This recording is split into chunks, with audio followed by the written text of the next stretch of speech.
God's timing isn't always our timing. He may not work things out the way we planned, but He is working things out for better. This COVID-19 pandemic has really changed everything around the world. From our basic routinary way of living to celebration of big events has suddenly shifted to new normal. And now our dear parents and their children who patiently waited. Finally, it's the finish line of your primary education. Panataran Integrated School proudly presents its graduation virtual ceremonies for the school year 2020-2021 with the theme, Kalidad ng Edukasyon, lalong patatagin sa gitna ng pandemya. This most awaited event has never been made possible without the support of our dynamic schools district supervisor, Dr. Joel B. Umbay, and our dedicated and active school head, Mrs. Victoria O. Bacalso, our LGU officials, barangay officials, distinguished men and women of the entire academic community, colleagues, members of the graduating class, proud parents, guardians, friends, ladies and gentlemen, a pleasant and joyous viewing to all. To begin with, let us have the processional by the candidates for graduation, which will be followed by the Panataran Integrated School teaching staff, which then will be followed by the prayer, and may we all put ourselves in the spirit of patriotism as we listen to our national anthem, which will be followed by the Sugbu hymn and San Fernando hymn.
And watch us where we go, and help us to be wise in times when we don't know. Let this be our prayer when we lose our way.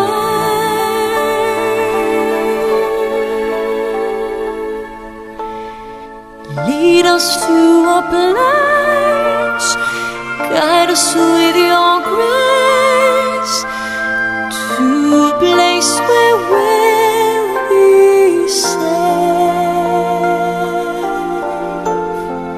La luce che tu dai I pray we'll find your nel light cuore resterà, and hold it in our heart. a ricordarci che When stars go out each night, l'eterna stella sei nella mia preghiera. let this be our prayer. Quanta fede c'è, When shadows fill our day, lead us to a place guide us with your grace. Give us faith so we'll be saved. Sogniamo un mondo senza più violenza, un mondo di giustizia e di speranza. Ognuno di una sua vicino, simbolo di pace, di fraternità.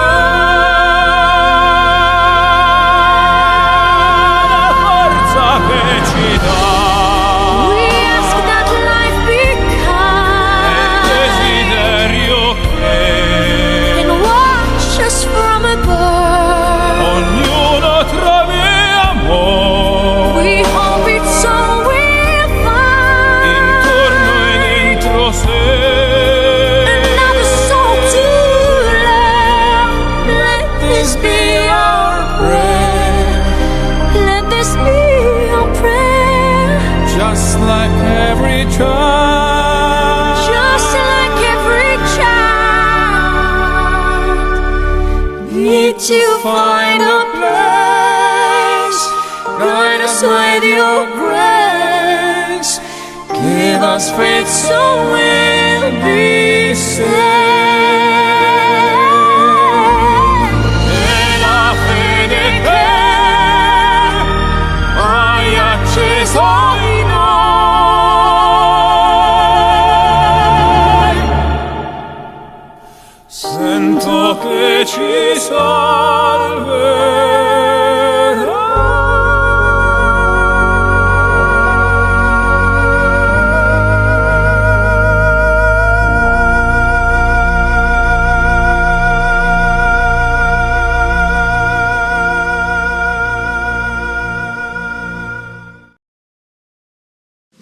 Mga kababayan, ang pambansang awit ng Pilipinas.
Subuharang kapupunan sa habagatan, kinapusurang lalawigan sa Kabisayan,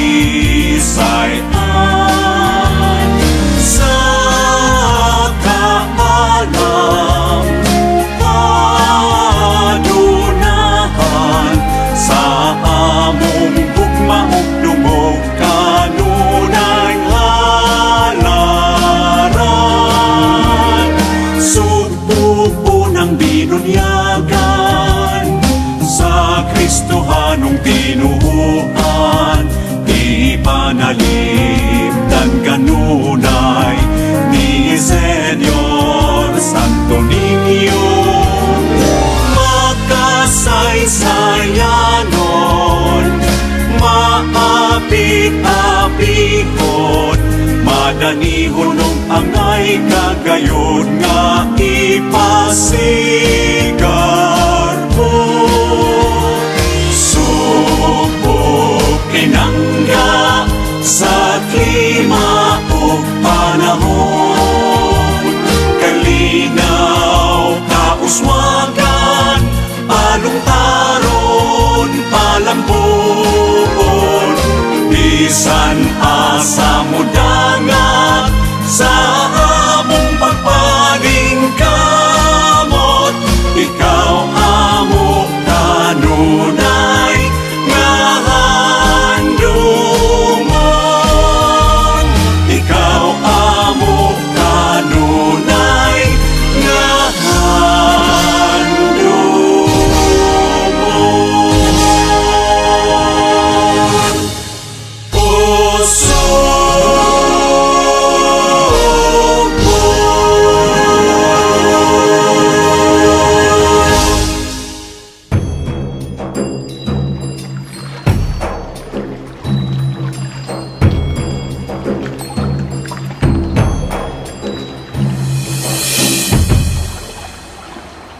Lungsod nga masidlakon, matahong ug malinawon. Lungsod sa mga awit, ug huli sa kaganhimon. Kaliwat nga tabunon, gikan pa ni humabon. Maisugon nga makipugno sa mga hulga sa panahon. Kaumahan kadagatan, nagmabungahon. Inubanan sa kakugi, o kamatinabangon.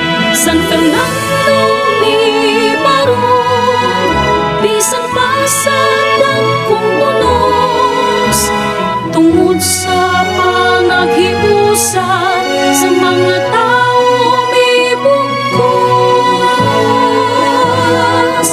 San Fernando, minahal kong lungsod, pusok akong ihangat sa Diyos akong isaan, nga ikaw among mahon, ikaw akong panggaon, aron ang kaong maon,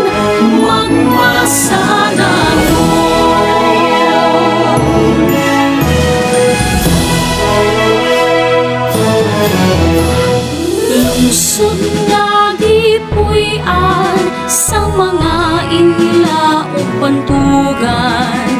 Patron San Isidro Labrador, maoy sinaligan. Kalantip sa hunahuna, maoy atong gisandigan. Aron sa laing nasod, kita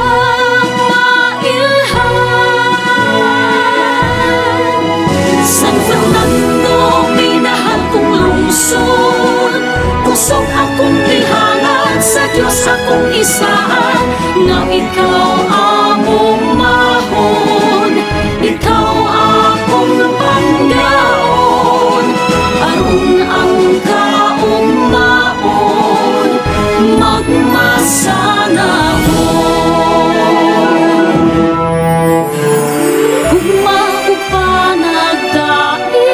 Sa mga bisita, ikadali mga katawa o pahiyo, maoy ipabawon. Gikan sa kilong-kilong, hangtod sa kadlawon, puno sa kasadya, puno sa pagmaya. San Fernando, lungsod nga mabulokon atong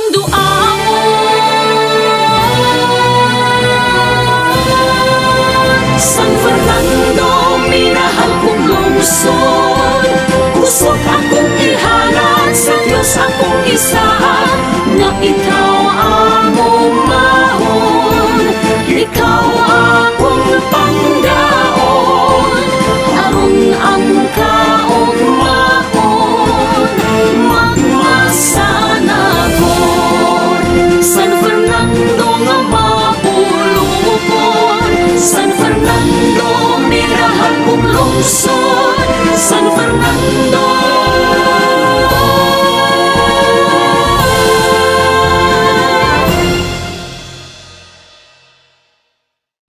And now, let us pay attention for the welcome address of our school head, Mrs. Victoria O. Bacalso. To our education leaders who never stop believing that education must continue and must be given the utmost priority as we keep everybody safe and healthy from COVID-19. We have our school's division superintendent, Dr. Marilyn Andales, together with our 3 ESDSS.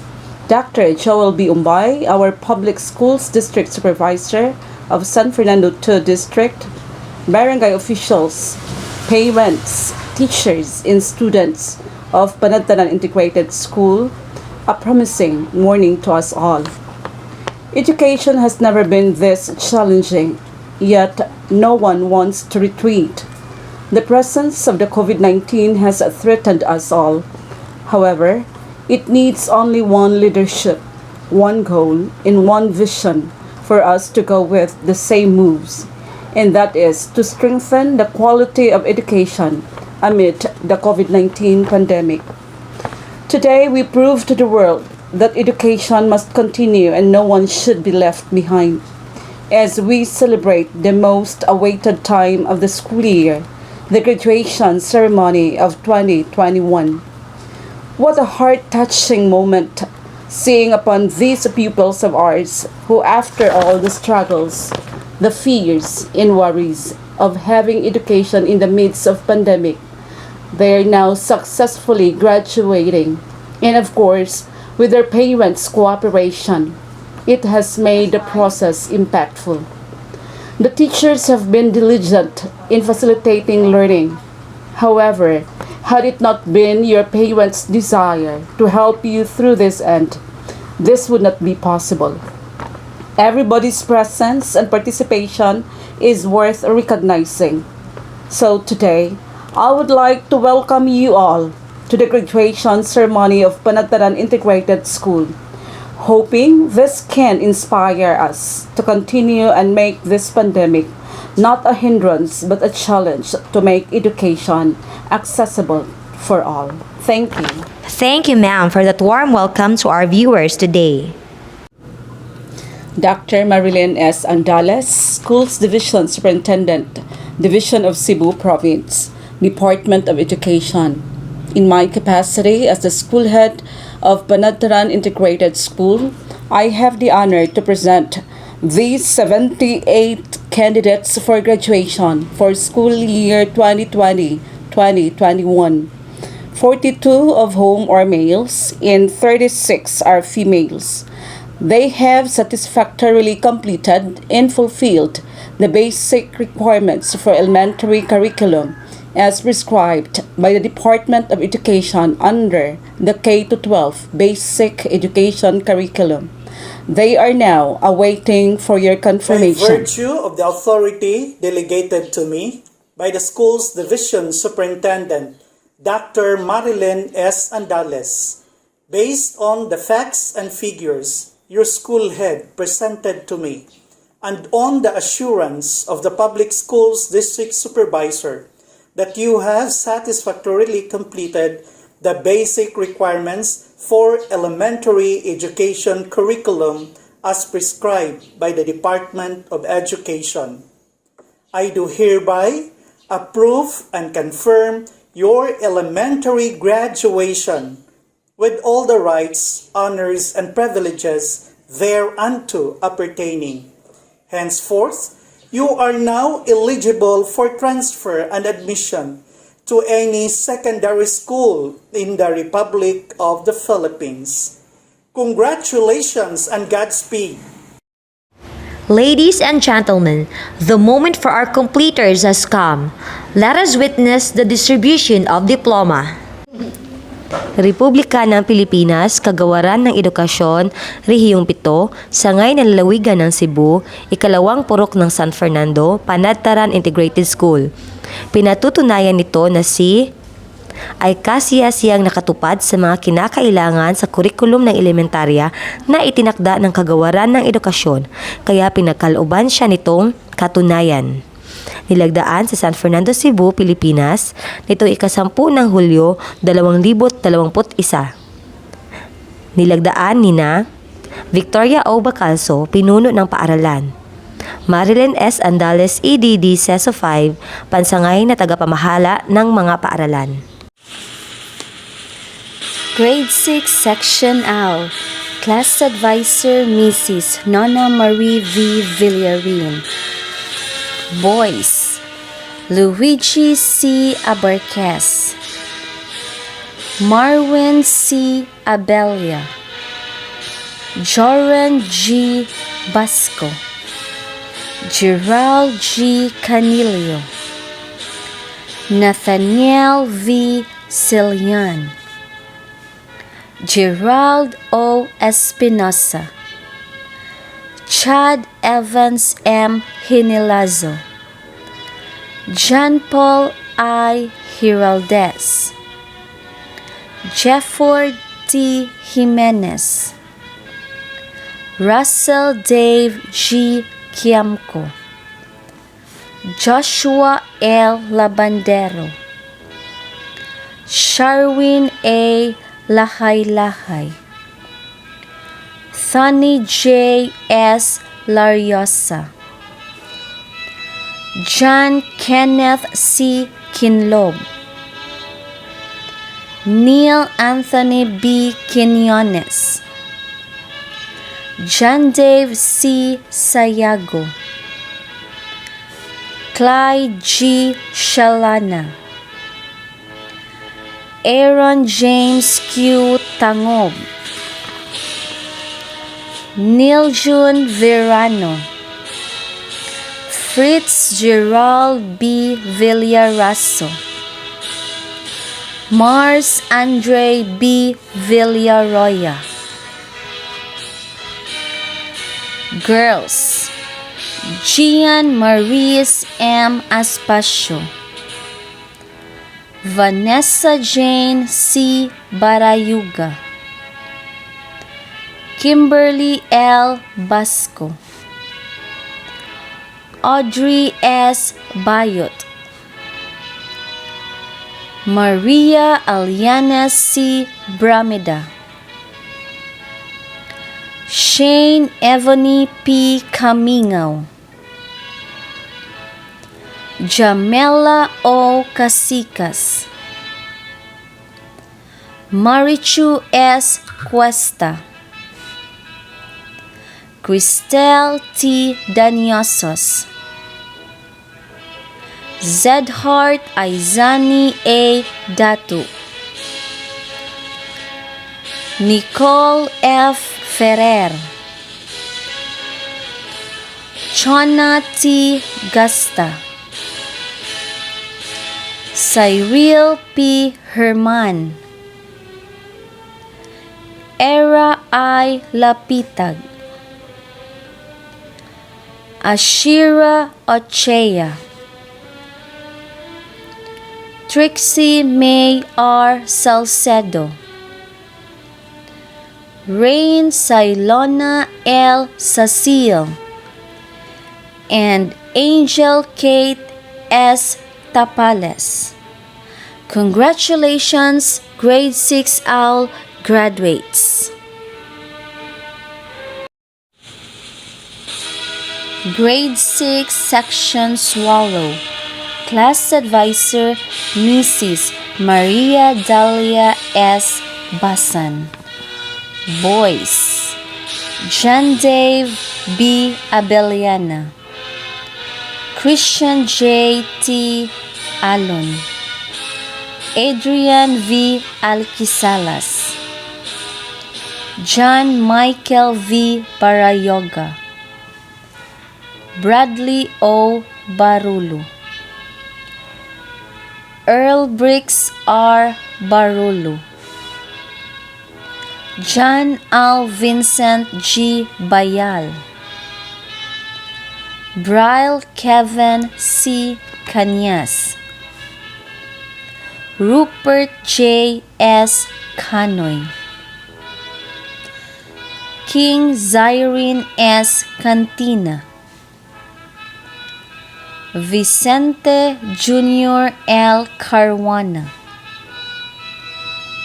Jomari B. Cortado, Edgy L. Daclan, Aljimar C. Liza, Jim Cloudy G. Lopez, James Patrick B. Omisol, Jonard B. Panansyal,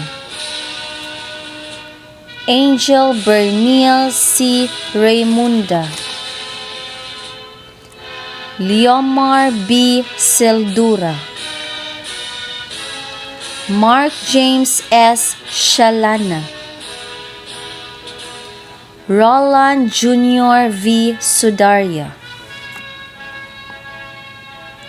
Girls: Katrina E. Aligado, Aime Q. Ahmad, Alessandra R. Bacalso, Clarice Bandulon,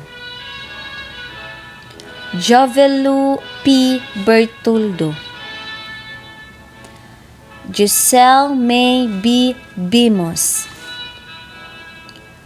Aina T. Canias, Eunice Aliana S. Canyo, Isabella Janelle M. Cantil,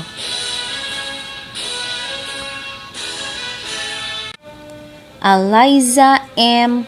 Cudera, Meryl G. Dumdum, Trisha May C. Esbra, Angeli Hiraldizo, Chill Shane C. Israel, Ira May Ochake, Maria Geneva Grace T. Ortez, Phoebe S. Pakulanang, and Genevieve A. Rosero. Congratulations, Grade 6 Swallow graduates. Congratulations, graduates! At this point, it is time for the harvest. Today, you'll be witnessing the awarding of medals and special awards to our outstanding graduates. Come on, let's go. I wanna celebrate and graduate. Say yo, come on, let's go. 'Cause we gonna rock this school. We gonna do it right. We will graduate. 'Cause we're dynamite. 'Cause I told you once, now I told you twice. We will graduate. 'Cause we're dynamite. At this juncture, may we witness the graduation messages of the Secretary of Education, Dr. Leonor Magtulis Briones, which will be followed by the message of our Regional Director, Dr. Celestiano T. Jimenez, CESO 5.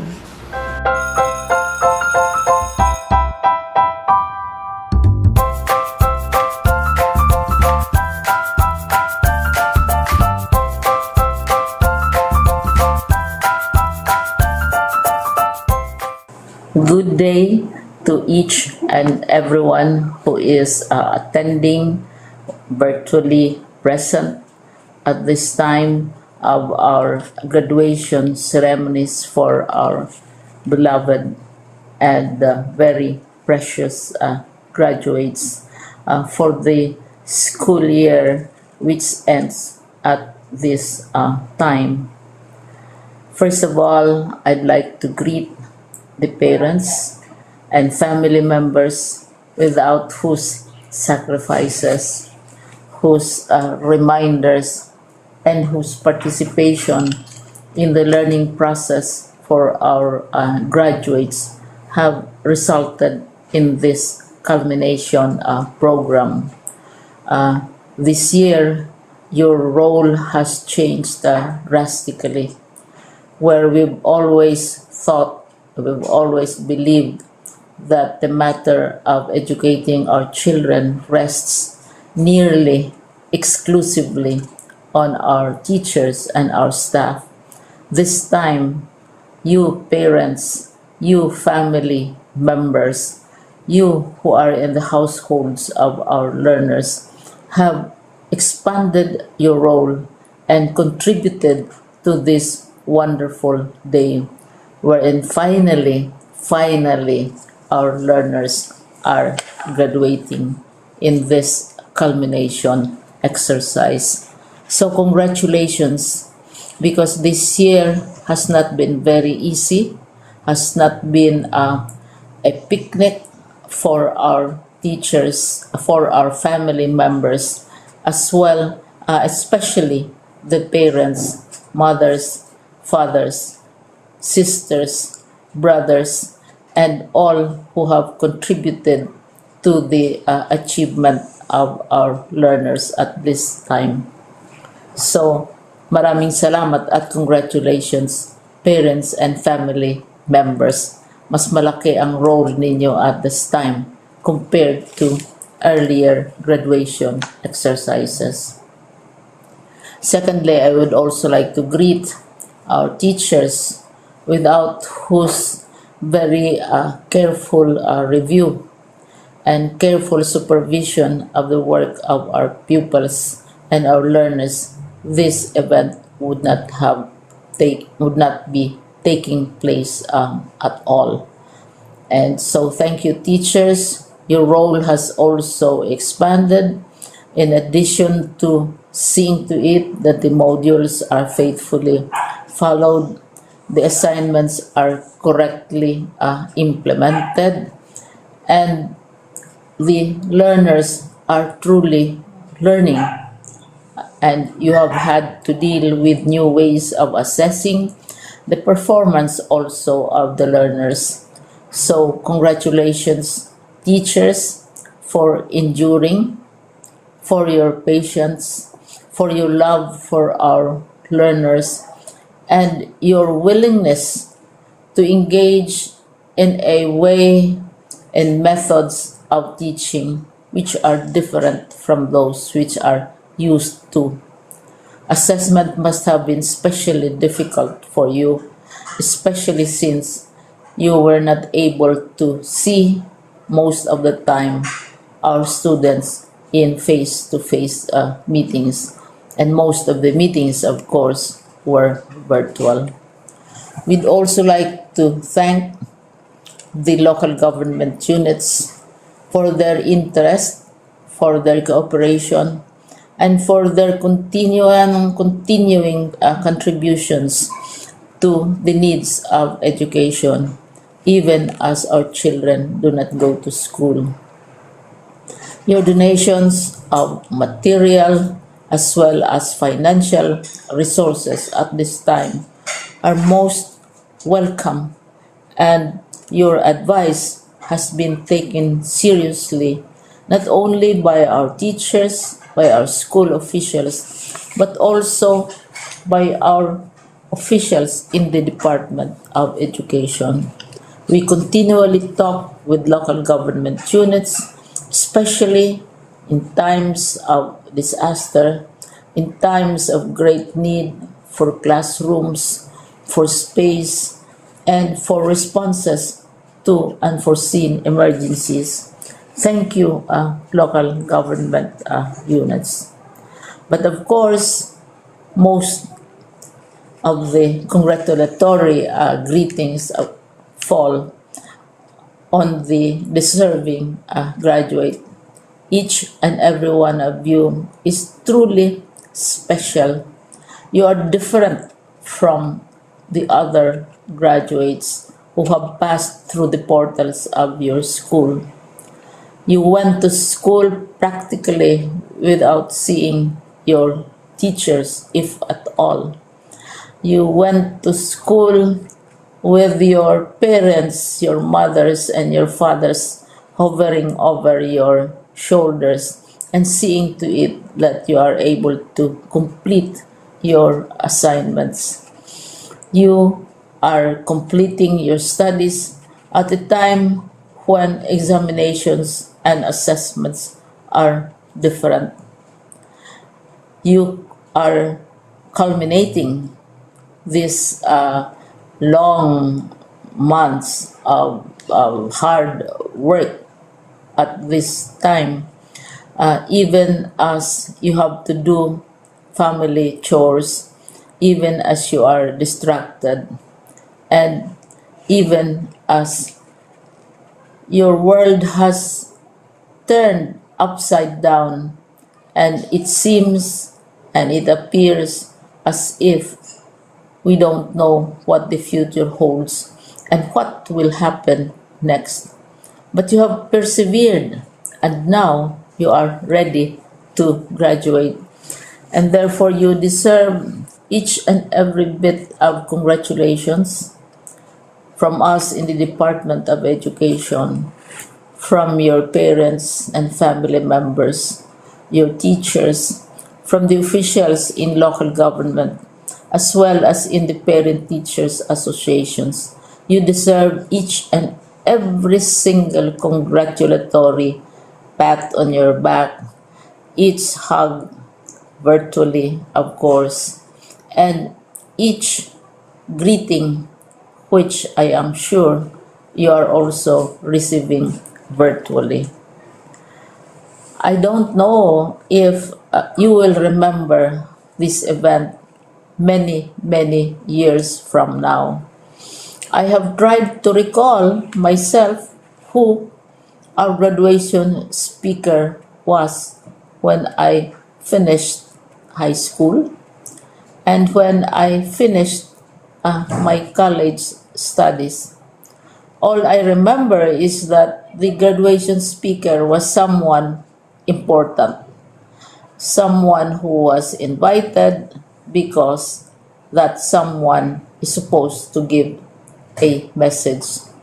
What was more important to us graduates at that time was the excitement of the celebrations, the happiness and the joy of our parents, the sadness of parting from our classmates and from our teachers, and the enjoyment of all the graduation events that usually take place come commencement day. When I was a college student, we had a series of events which were designed to embed in our minds, which were designed to help us remember and not forget our days in college.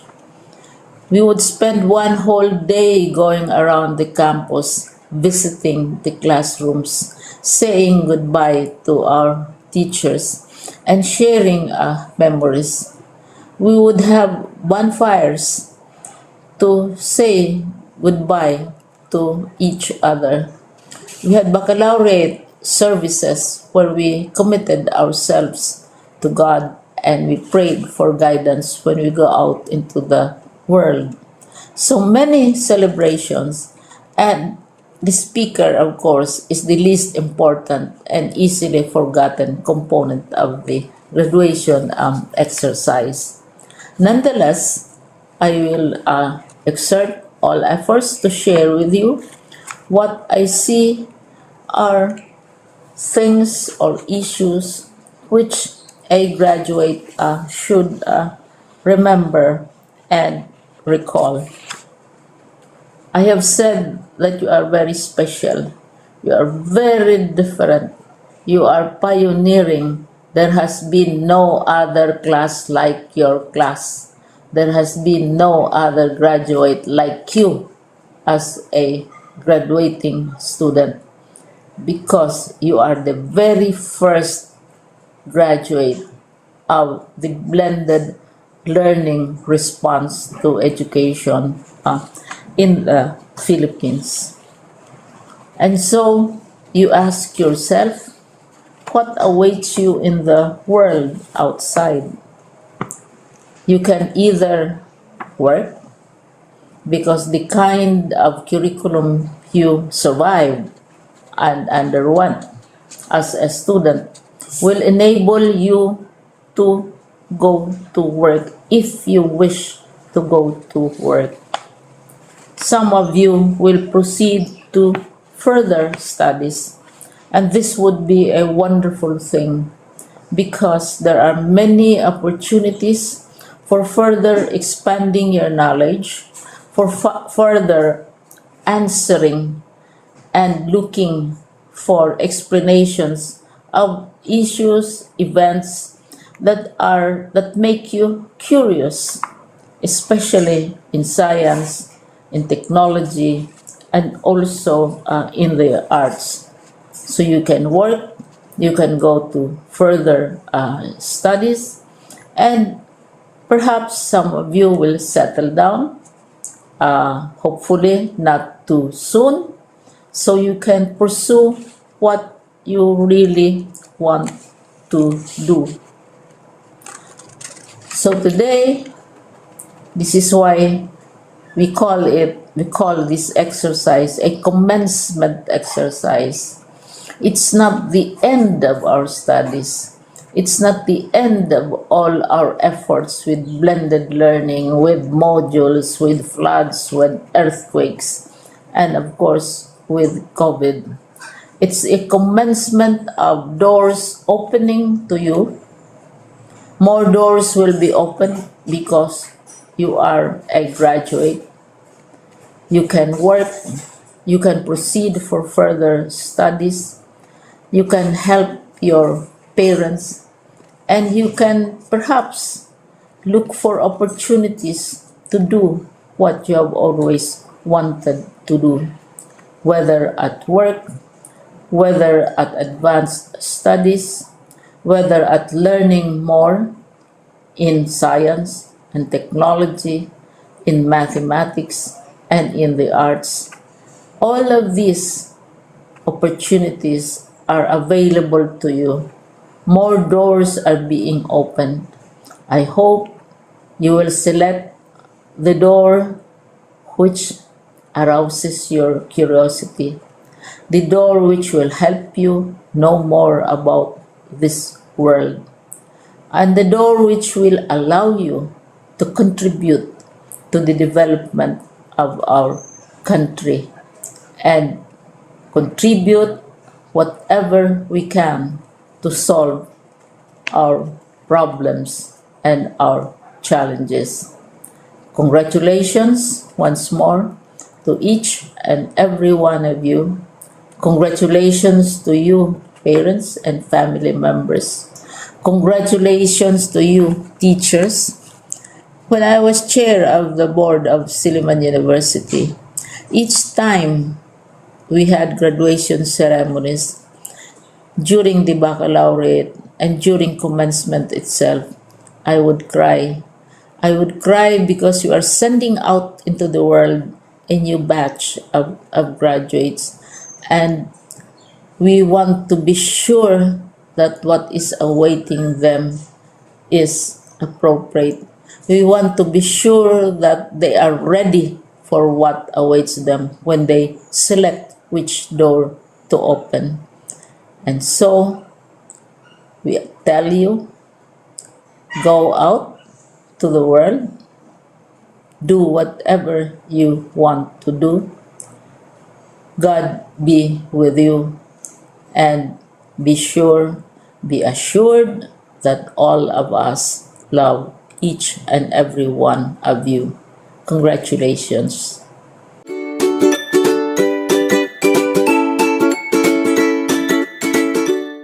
Greetings of love and peace to each and every one.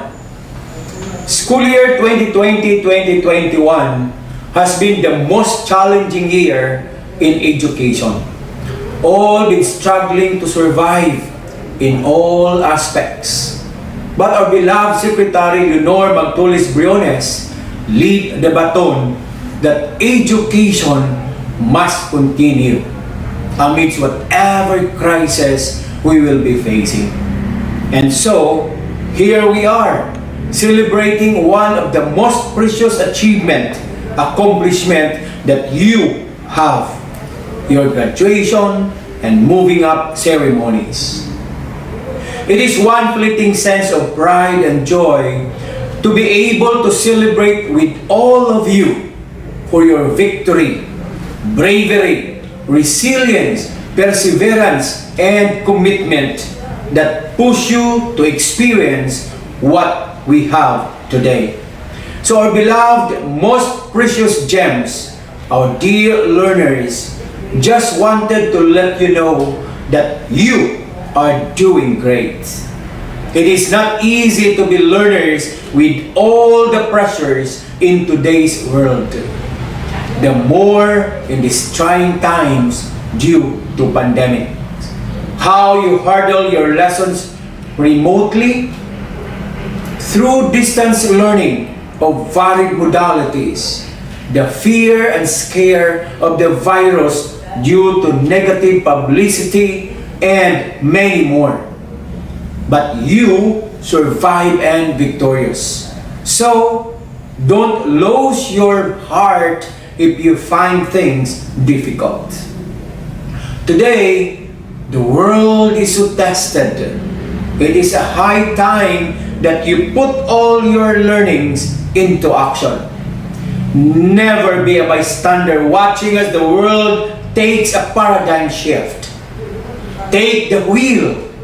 Collectively, the youth are stronger than any pandemic known to men. Remember, everyone is a student of life as we all keep learning something or the other throughout our lives. So, keep the faith and believe in yourselves. Work hard and work smart too. And with the right focus and determination, you will see that goals are not impossible to achieve.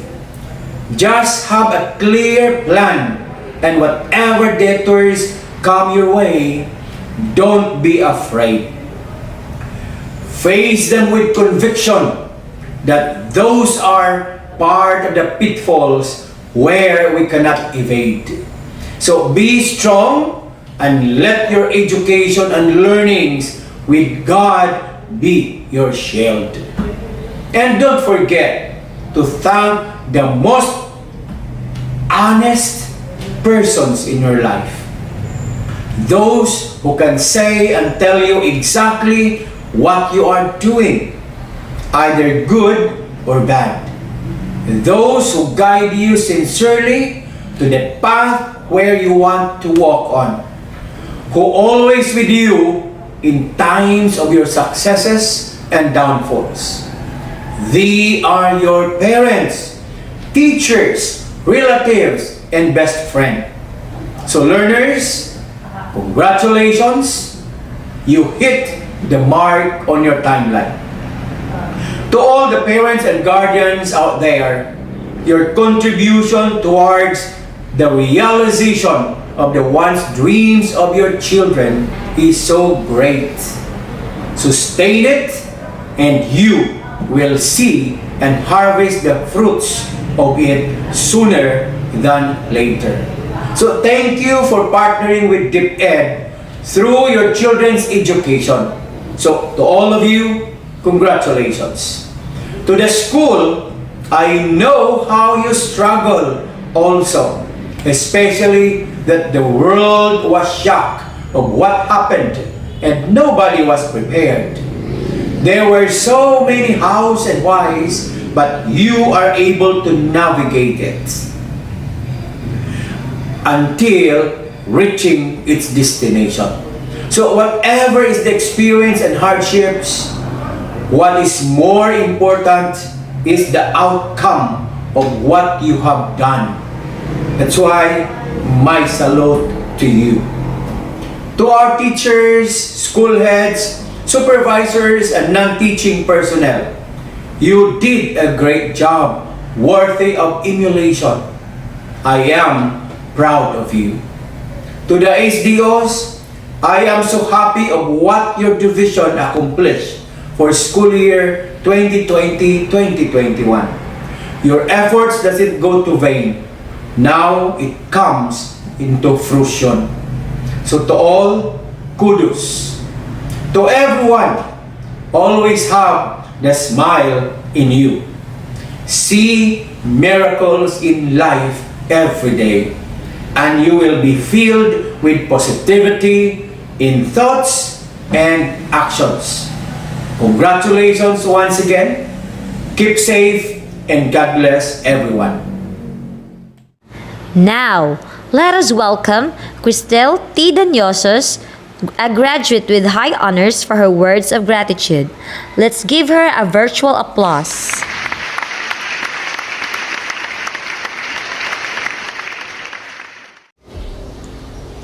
To our supportive district supervisor, Mr. Joel B. Umbay, our active school principal, Mrs. Victoria O. Bacalso, our respected local government unit of the municipality of San Fernando, our barangay council, teachers, parents, schoolmates, to one and all, Good morning. As I stand here today, I cannot help but reflect on Aristotle's saying, "The roots of education are bitter, but the fruits are sweet." This quote reminds me of the difficulties students like me have to face, especially during the onset of the global health crisis. Sure, traditional learning is challenging. However, the pandemic made it more demanding. That is why I feel a variety of emotions today. I am happy and excited, but at the same time frightened of what the future holds for me. While this pandemic hindered me from achieving my dreams as much as it did to other students, then I realized I had more to recover, more to hope, and most to make the best out of. I have done it now, and I will do it again. This is for my fellow students out there who are celebrating small victories, cherishing wonderful learning memories, and even those who are struggling towards reaching their stars. I am telling you today that no pandemic can stop us from the triumphs of our dreams. We can be delayed by them, but never hindered. Our dreams are delayed as a means of redirection, but never an obstruction. We have more in life if we look closely. We have so much to be thankful for. We have our parents, our family, our teachers, and our friends who will guide our paths towards success. Our learning will not stop and we shall continue to do so amidst these rough times. To the coming chapters of our lives, trust that we will get through it because we are fighters, warriors of our life goals. By the grace of the Almighty God, we will face tomorrow with a brave heart and a hopeful mind. There can be struggles of the same kind along the way, but from there starts growth, and from growth starts success. Remember that a worm which crawls slowly still reaches its destination. So as a little progress is still progress. Today and the following times may be hard, but one day we'll look back and realize that these days were worth it. We will finish strong. Thank you and good morning. At this point, let us witness the Pledge of Loyalty, which will be led by Crystal T. Danyosos, which will be followed by the graduation songs by the graduates. Pledge of Loyalty. We, the graduates of 2020-2021, do solemnly swear to uphold and maintain, to the best of our abilities, the ideals for which our alma mater stands. We further solemnly swear to keep thy aims and teachings with love and care. We shall do all means to glorify and keep unblemished the noble name of Panataran Integrated School, from whom we owe a dazzling fire of wisdom and a strong faith in God, which are the light that guides us through the darkness. It shall be our foremost duties and obligations to lead others in sowing the seeds of brotherhood and peace among men. So help us God.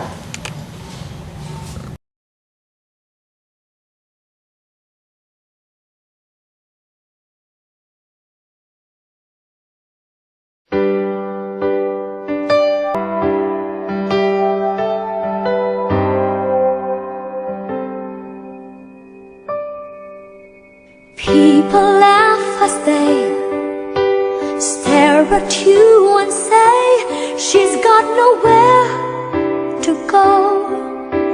But if they only know you're thinking, where did I go wrong? How should I move on in spite of what I see? They're losing faith in me. You tell yourself you believe that in every feat it takes a heart to endure all the pain and grief, having the hope to see the best that you can be. Follow your dream, the courage found within. Your soul is keeping you so strong that you could rise each time you fall and stand up on your own. This time you won't go wrong. Just give your best to hold your will. Persistently become the one you've always aimed to be.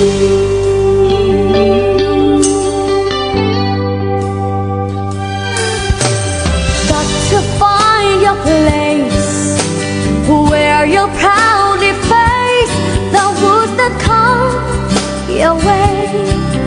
Sometimes it's hard to say if you can stick to your desire. Never lose the fire that burns up light inside. For you to win the fight, you tell yourself to achieve, you must not retreat. Resist this toss and be tough if you must compete. Learning the path of faith by every road you take. Follow your dream, the courage found within. Your soul is keeping you so strong that you could rise each time you fall and stand up on your own. This time you won't go wrong. Just give your best to hold your will. Persistently become the one you've always aimed of, reaching that peak so high. But you can't describe all your fears inside, that one day you might be filled with worries. You'll find out in time. Every misery meant to make you feel you're stronger to breathe. Follow your dream, the courage found within. Your soul is keeping you so strong that you could rise each time you fall and stand up on your own. This time you won't go wrong. Just give your best to hold your will. Persistently become the one you've always aimed to be.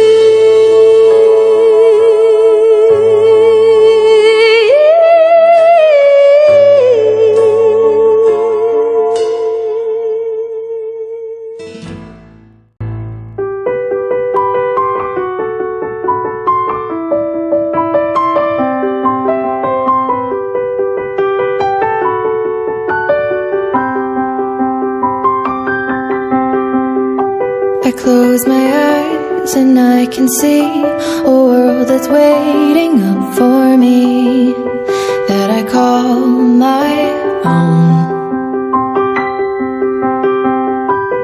Through the dark, through the door, through where no one's been before, but it feels like home.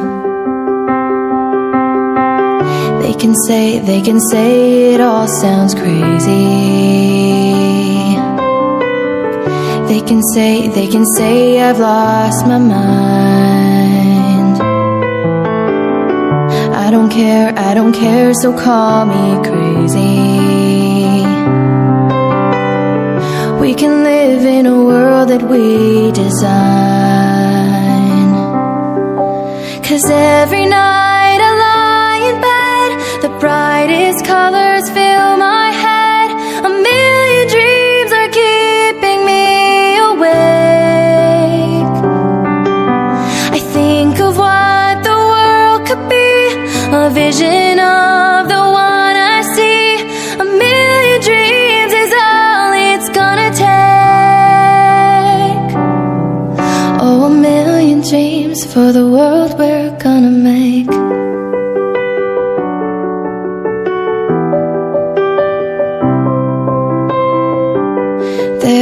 house we can build. Every room inside is filled with things from far away. The special things I compile, each one there to make you smile on a rainy day. They can say it all sounds crazy. They can say we've lost our minds. I don't care if they call us crazy. Run away to a world that we design. Every night I lie in bed, the brightest colors fill my head. A million dreams are keeping me awake. I think of what the world could be, a vision of the one I see. A million dreams is all it's gonna take. Oh, a million dreams for the world we're gonna make. However big, however small, let me be part of it all. Share your dreams with me.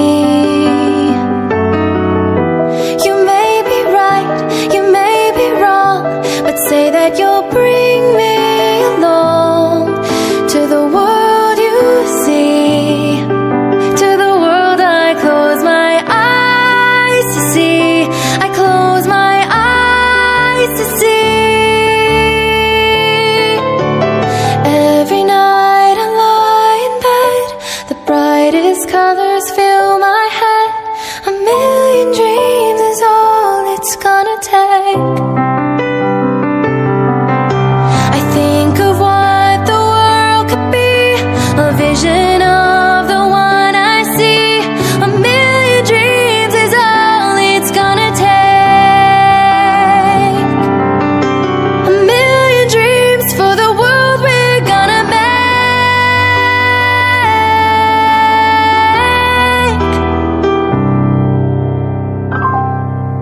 For the world we're gonna make.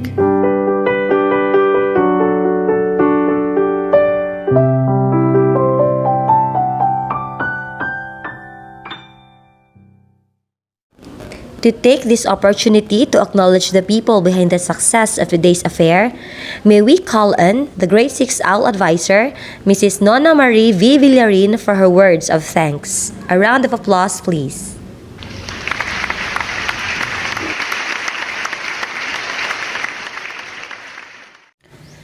The teaching staff of Pandtaran Integrated School acknowledge with great pleasure the wholehearted support and cooperation of the Parent Teachers Association, who had contributed much to the development of our projects and activities. To all who in one way or another had helped in making this affair a success, thank you so much.